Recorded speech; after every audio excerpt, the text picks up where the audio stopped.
glory of Durvagras.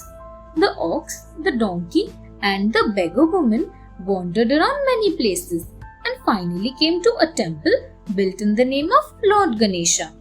On the day of Ganesh Chaturthi, the beggar woman who had a pile of Durvagras with her happened to sit beside the temple. There came the donkey and the ox, and they started nibbling at the Durvagras. The woman sprang up and tried to chase them away, but both the animals ran away with some grass in their mouths towards the temple. In this to and fro chase, some leaves fell from the animals' mouths onto Lord Ganesha's statue. The beggar woman was still running around Ganesha's statue, trying to shoo away the ox and the donkey. Ganesha accepted the fallen Durvagras as an offering in prayer and the encircling beggar woman as circumambulation. He blessed the three and freed them from their curse.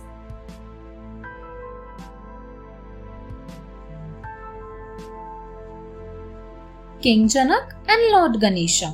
Once, sage Narad visited King Janak, who was famous for his wisdom.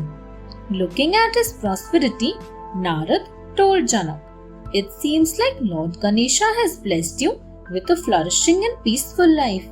King Janak didn't think so and gave his honest opinion to Narad. He said, "O sage, I don't believe that. It cannot be the blessings of Ganesha." Narad was quite dismayed. When Ganesha learnt about this, he went to Janak in the guise of an old Brahmin. But the wise Janak immediately realized that the old Brahmin standing in front of him was actually someone divine. The old Brahmin asked for something to eat as he was hungry. King Janak organized a lavish meal for the Brahmin. But the whole food in the palace could not satiate the Brahmin's appetite.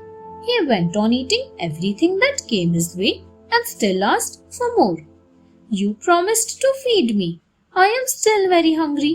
Bring me more food," he said. King Janak felt embarrassed when he failed to satisfy the Brahmin's hunger. The Brahmin said to him, "If you cannot even give me food for a day, why do you call yourself a king?"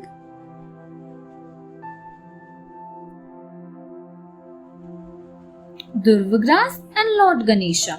After teaching a lesson in humility to King Janak, Ganesha went to the town of Mithila. There lived a poverty-stricken Brahmin named Trisharas in Mithila. In the guise of a poor Brahmin, Lord Ganesha decided to visit him. He was extended a warm welcome by Trisharas and his wife. Ganesha, as a poor Brahmin, told Trisharas that he was very tired and hungry and urgently needed some food to eat. Trisharas told Ganesha that they were very poor and all they could offer him was some Durvagras. Ganesha happily accepted the grass. Ganesha then came to his true form in front of Trisharas and his wife. The poor old couple had tears streaming down their eyes on seeing Lord Ganesha. "Anyone who presents me even one blade of Durvagras with sincerity shall always have my blessings," Ganesha said.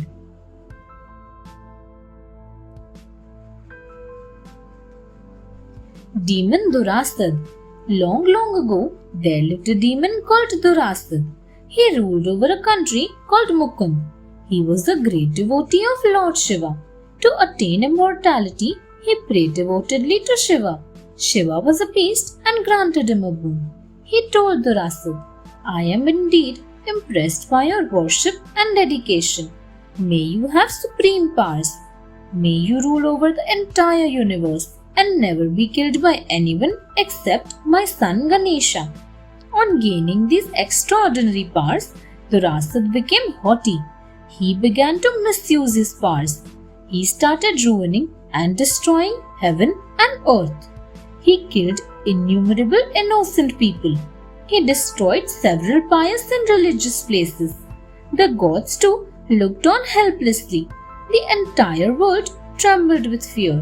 Everybody besought Brahma, who told them that Durasad had become so powerful because of Shiva's boon.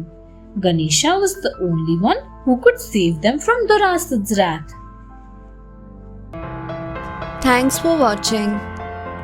Do like, share, subscribe to Sahil Book House.